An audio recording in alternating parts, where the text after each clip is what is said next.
जय श्री राम, जय श्री कृष्ण, हर हर महादेव। आज का एक संदेश। देखो भाई, सबको कंप्लेन रहती है भगवान से कि भगवान मेरे साथ अच्छा नहीं कर रहा है। फिर चाहे वो बंदा भरपूर सुख में हो तो भी कंप्लेन रहती है। अगर दुख में इंसान है तो कंप्लेन करता है, तो कर रहा है तो समझ में भी आती है बात कि इंसान बहुत दुख में है, पीड़ादायक स्थिति में है और भगवान से कंप्लेन कर रहा है, भगवान को प्रार्थना कर रहा है।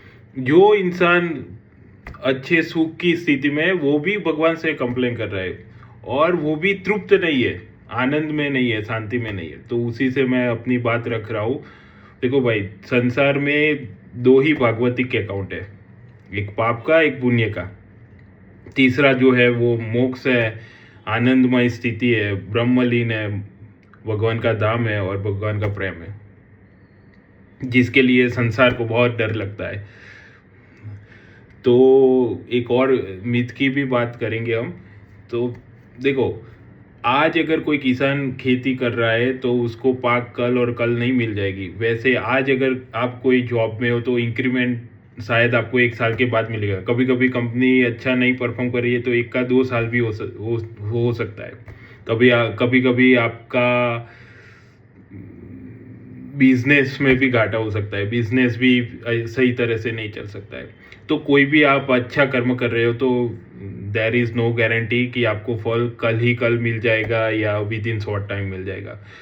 तो जैसे कोई इंसान पाप कर रहा है, किसी का बहुत बुरा कर रहा है हर समय, किसी का कोई बहुत ही गंदी आदतों का सेवन कर रहा है, तो भगवान उसके सारे पुण्य को एक साथ बेचकर निपटा देंगे। तो उसका कल ऐसा होगा, जैसे पुण्य खत्म हो जाएंगे तो आप आज के पाप और बहुत पिछले जन्मों के पाप को मिलकर वो इंसान बहुत ही कष्टमय पीड़ादायक स्थिति में चला जाएगा।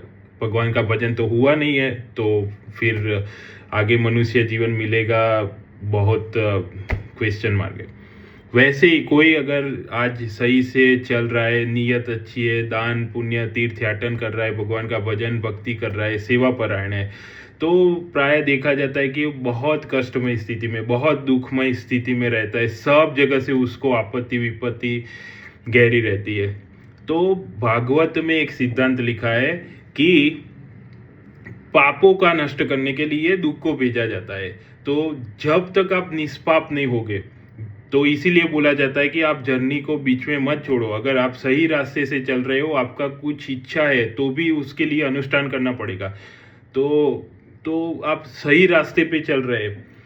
और जैसे कि गाय माता की सेवा कर रहे हैं, कोई भगवान के भक्त साधु संत की सेवा कर रहे हैं, बीमार की सेवा कर रहे हैं, माँ बाप की सेवा कर रहे हैं, या रात दिन नाम जप कर रहे हैं, इससे बहुत जल्दी से आपका प्रारब्ध, बुरा प्रारब्ध नष्ट हो जाएगा। तो जब तक आप निष्पाप नहीं होगे, जैसे निष्पाप हो जाएंगे तो आज का पुण्य और बहुत सारे पिछले जन्मों का पुण्य मिलकर आपकी महासुख का योग का उदय हो जाएगा। फिर आपको कोई पराजय नहीं कर पाएगा अगर आप सही से धर्म से चल पाए तो। और वैसे भी त्याग और तपस्या से ही आपको शांति आनंद मिलेगा। अगर आपको संसार की कोई भी चीज़ को एंजॉय करना है तो भी आपको, देखो, आप आज जनरली कोई भी बंदा, आप इंसान देखोगे जो बहुत धनाढ्य है, लेकिन जरूरी नहीं उसको मान सम्मान मिल रहा है, सत्कर्म अच्छे किए मान सम्मान मिल रहा है, धन की भी प्राप्ति है, लेकिन वो अंदर से रूखा सूखा रहेगा, उसको संतोष नहीं मिलेगा, उसको तृप्ति नहीं मिलेगी। तो जो आनंद है, हर समय आनंद, हर समय संतोष, हर समय तृप्ति का एहसास तभी हो सकता है जब आपके जीवन में त्याग की भावना हो। जितनी त्याग की भावना, तपस्या से परिपूर्ण जीवन है या भजन भक्ति से परिपूर्ण जीवन है, भजन भक्ति ही आनंद का स्रोत है। भजन भक्ति, भगवान प्रभु के भजन भक्ति से ही आपको प्रेम और आनंद का परिपूर्ण एहसास होगा।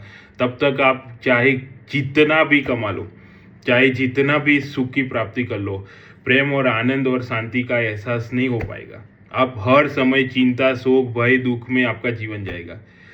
तो और there is one big myth कि अगर बहुत ज़्यादा भजन भक्ति करोगे तो आपका संसार छूट जाएगा, आप बाबा साधु बन जाओगे। नहीं, ऐसा तो हो ही नहीं सकता है भाई। त्रिगुणात्मिक गुण त्रिगुणात्मिक संसार त्रिगुणात्मिक माया से रचा हुआ है, सतोगुण, रजोगुण और तमोगुण। तो जैसे कोई इंसान आज आज वैसे भगवान की एक एक सत्संग याद आ गया। दास ने पूछा था एक भगवत प्राप्त महापुरुष से कि भगवान, अगर सबको पता है राधा राधा कृष्ण कृष्ण हरि हरि राम राम जपने से सब कुछ प्राप्त हो जाएगा एक लंबे समय तक, जब आप निस्वार्थ नहीं होगे और आपका भजन उतना नहीं बनेगा जितना आपकी इच्छा है, डिजायर है, तो लौकिक और पारलौकिक सब चीज़ें आपको हासिल हो जाएगी। तो आप तो कोई आध्यात्मिक मार्ग पे क्यों नहीं आ सकते? तो महात्मा जी ने आंसर दिया कि भगवान की विशुद्ध कृपा नहीं होती है तब तक कोई आध्यात्मिकता पे पैर नहीं रख सकता है, चल नहीं सकता है। अगर भगवान की विशुद्ध कृपा है तो आपको सबसे पहले साधु संत का सत्संग मिलेगा, कोई भागवतिक पर्सन आपके जीवन में एंटर होगा, उसको ही कृपा बोलते हैं। बाकी जो सुख दुख आ रहा है वो तो आपके पिछले जन्म के और यही जन्म के पिछले जन्म के पुण्य के प्रारब्ध के अनुसार आपको सुख की प्राप्ति हो रही, दुख की प्राप्ति हो रही है। अगर नया कर्म करना है, नया ऐसा भागवतिक कर्म कर दिया जाए कि जिससे आपको हर समय सुख, हर समय आनंद और हर समय शांति का एहसास होते जाए।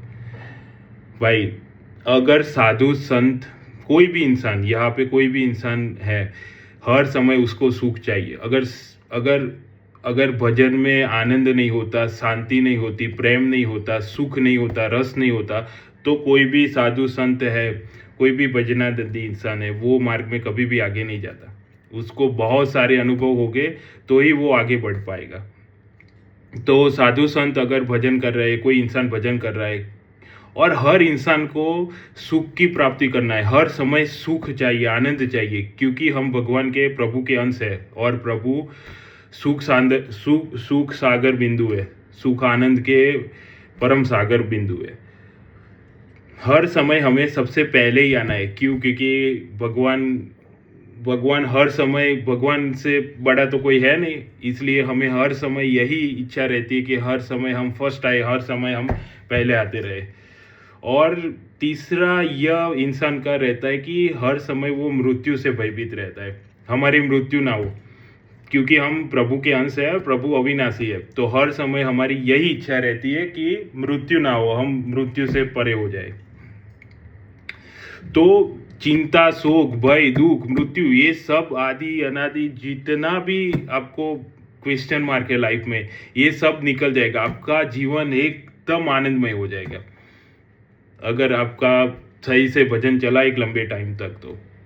तो देयर इज़ अ मीथ कि आपका संसार चला जाएगा। हाँ, जैसे जैसे आपका भजन सही से चलेगा, आपको ज्ञान वैराग्य भक्ति की प्राप्ति होगी। ज्ञान की प्राप्ति से जैसे बहुत सारा भजन और भक्ति और करते जाओगे, नाम जप करते जाओगे, अच्छे कर्म करते जाओगे, सत्कर्म करते जाओगे, तो भगवान की कृपा से, संतों की कृपा से आपको शुद्ध ज्ञान और विवेक की प्राप्ति होगी। भगवान का प्रेम और आनंद हृदय में प्रकट हो जाएगा और उससे आपको भगवान का तत्व ज्ञान हो जाएगा। तो आपको एक समय ऐसा लगेगा, लेकिन ऐसा नहीं है। जब तक कोई महात्मा का कोई भगवत प्राप्त महात्मा नहीं है, तब तक ये आप नहीं बोल सकते कि कोई त्रिगुणात्मिक माया से परे है।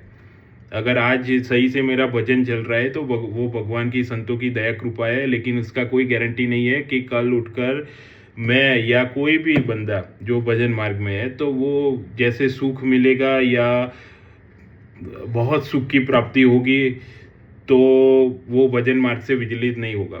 भजन मार्ग से विचलित वो ही नहीं हो सकता है कि जिस पर गुरुदेव की परम कृपा हो, जिस पर गुरुदेव ने थप्पा लगा दिया हो कि उसको ये भवसागर से बाहर ही करना है, पार ही करना है।